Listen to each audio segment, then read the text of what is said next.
Eu vou conversar agora com uma pessoa muito querida, admirada, primeira prefeita, mulher de Salvador, vereadora, líder de um prefeito, eu nem me lembro o nome daquele ordinário.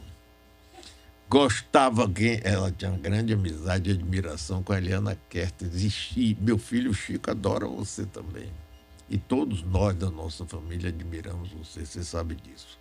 Já foi deputada estadual, deputada federal, senadora da República e agora deputada estadual de novo, a queridíssima Lídice da Mata e Souza, como aquele nosso amigo gostava de lhe perturbar. Bom dia, Lídice, que bom te ver. Você está bem?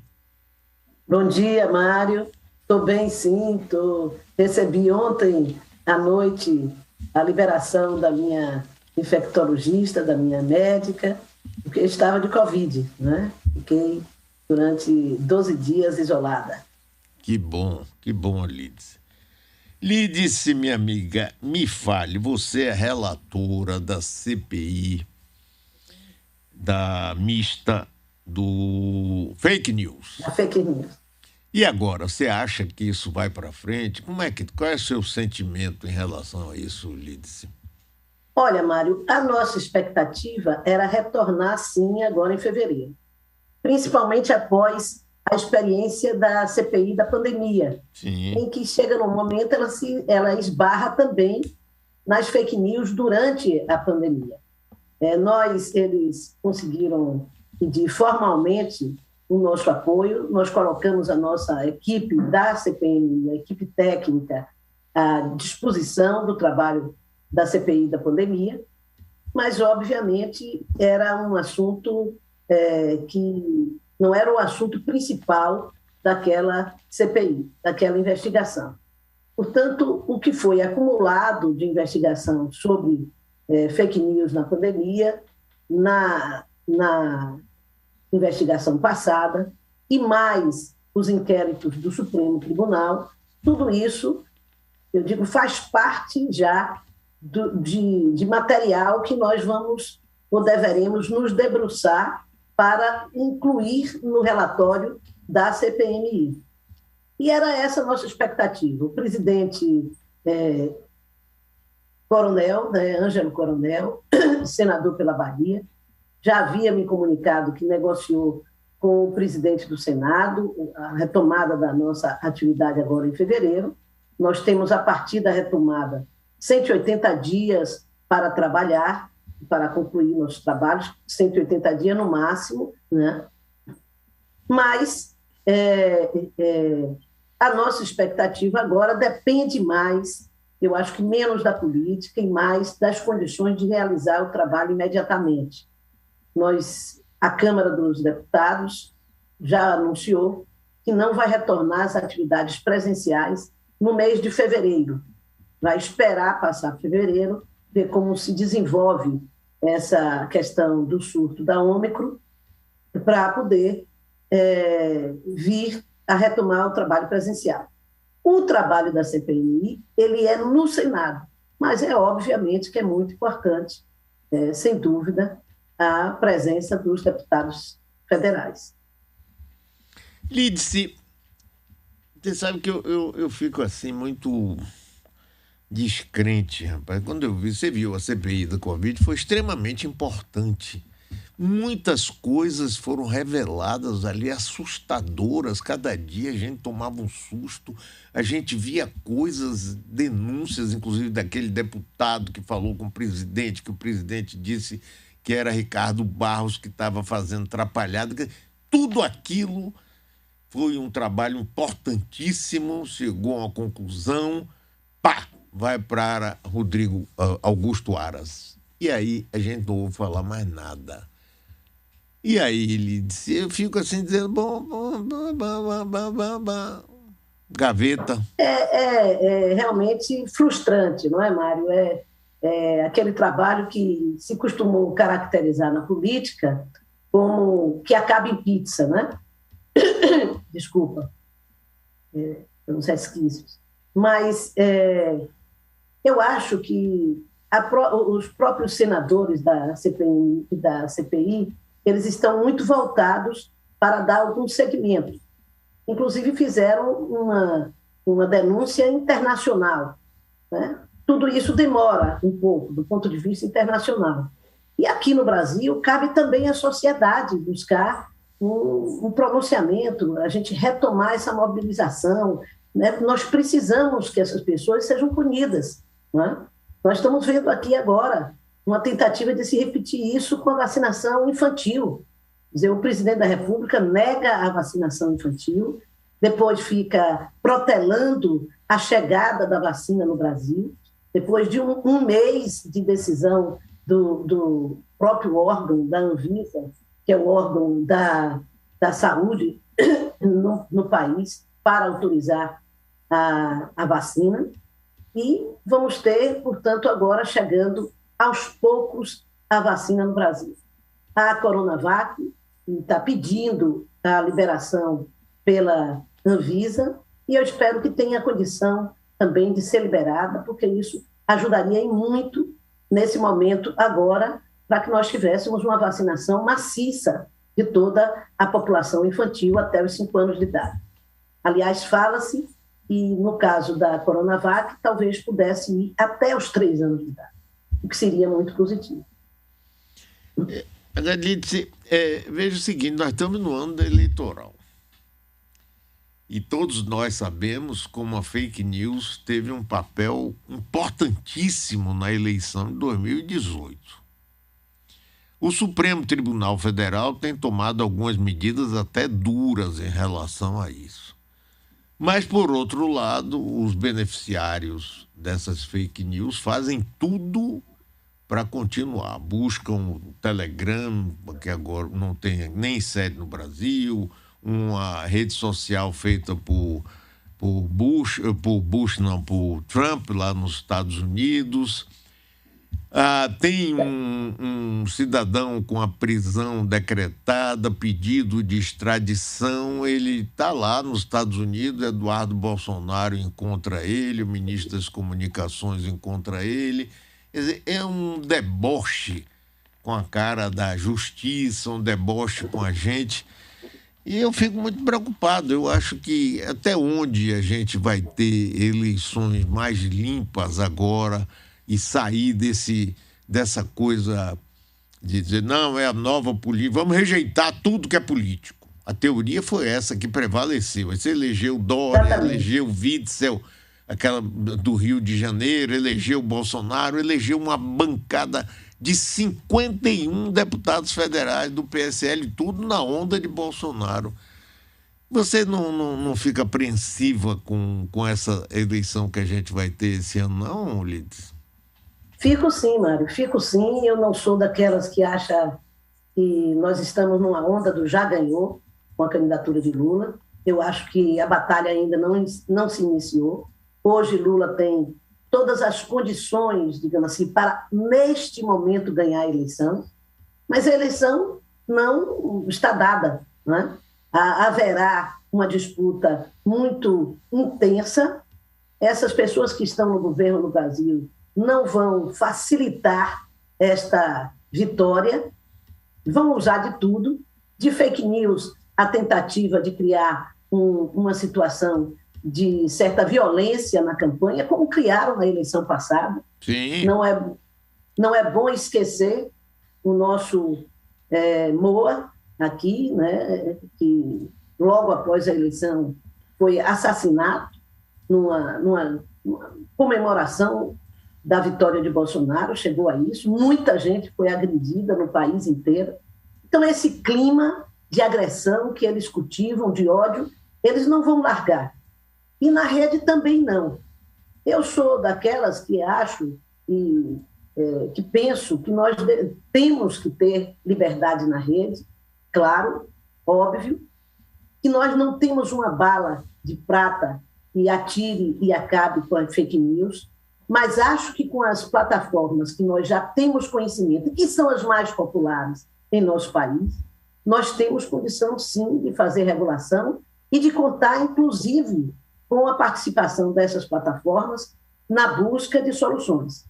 Nós já tivemos, na eleição de 2018, uma experiência do Supremo, do TSE, com o presidente Luiz Barroso, tratando com as plataformas existentes, buscando a cooperação. A própria disputa das plataformas faz com que elas também sintam a necessidade de transformar-se em plataformas com mais credibilidade. E é óbvio, no Brasil, muita gente diz assim, não adianta regular porque sempre surge uma nova. Mas se a gente ficar nisso, nós vamos ficar paralisados diante do mal e o mal será muito grande. Eu acho que tem que regulamentar, sim, e tem que buscar uma cooperação em um novo sentido com essas plataformas. A sociedade também está tomando conhecimento, está passando a conhecer mais o assunto e, portanto, tem condição de se defender melhor.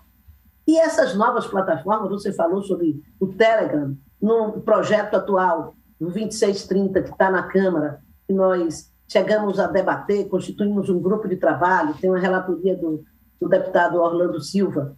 Nós buscamos dar um tratamento a esta questão do Telegram, que não tem nem sede no Brasil. Eu acho que essa questão tem que estar na legislação de forma diferenciada.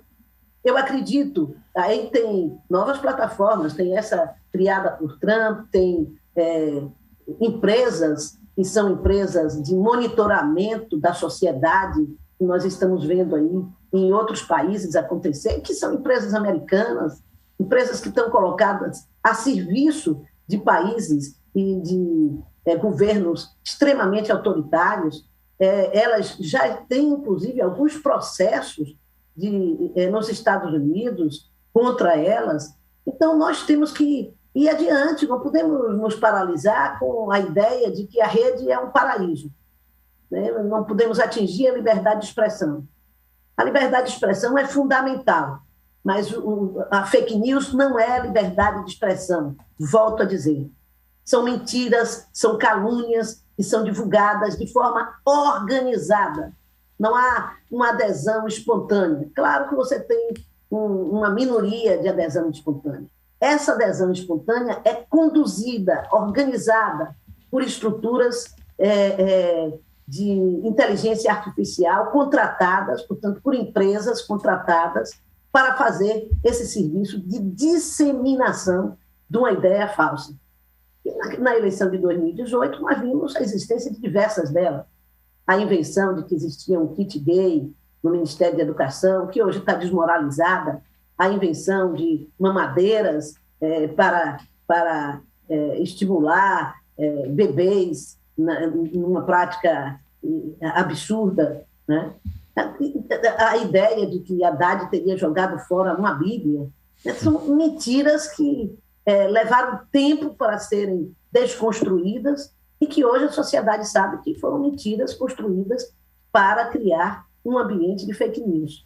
Eu me lembro ainda, no período do chamado golpe, o impeachment de Dilma, que a presidente deu, não sei se você lembra disso, deu uma entrevista a uma rede de notícias internacionais dos países árabes e que foi divulgado no Brasil amplamente como se fosse uma rede terrorista. Quer dizer, isso é crime e nós não podemos passar a mão na cabeça de criminoso. Eu acho isto. Esse debate eu tenho enfrentado, tenho participado de todos os debates envolvendo a comunidade de luta pela democracia e pela liberdade nas redes sociais, me integro a elas, mas acho que nós precisamos, inclusive, no caso do período eleitoral, ter legislação e ter proposições que sejam para o período eleitoral, que possa proteger o eleitor, porque a fake news ela atinge a possibilidade de escolha do eleitor. Então, nós temos que ter, sim, medidas que busquem proteger o eleitor na sua possibilidade, no seu direito de escolha. E, para isso, ele tem que ter informações corretas. Ô, Lídice, uma última pergunta. Você já está participando de alguma conversação sobre a chapa que vai concorrer aqui na Bahia nesse ano também, do grupo comandado hoje por Rui Costa? Olha, participando, iniciamos, sim, no ano passado, nós temos reuniões com o PT, temos reuniões com outros partidos da base. Dentro da base, há certas ideias que vão se constituindo e vão alcançando adesão. Por exemplo, a ideia da candidatura do governador Jacques Wagner hoje tem muita força dentro dos partidos da base. É claro que é um processo, volto a dizer, que se constrói numa chapa. Você foi prefeito, você é da política, você conhece o jogo político, sabe que essas negociações se desenvolvem a depender de como se desenvolve também o movimento do adversário. Mas eu acho que o governo tem toda a condição de ganhar as eleições. O governador Rui Costa, que, aliás, volto a parabenizar pela passagem do seu aniversário ontem, está fazendo um governo extraordinário, Mário. Nenhum governo é perfeito, todos os governos têm limitações, mas dentro dessas limitações, o governador tem assumido uma posição realmente de destaque na gestão da crise da pandemia no nosso estado, na gestão da crise agora das cidades atingidas pelas chuvas. Rui tem demonstrado uma capacidade de trabalho extraordinária e de espírito prático, de capacidade de dar resolução rápida aos problemas.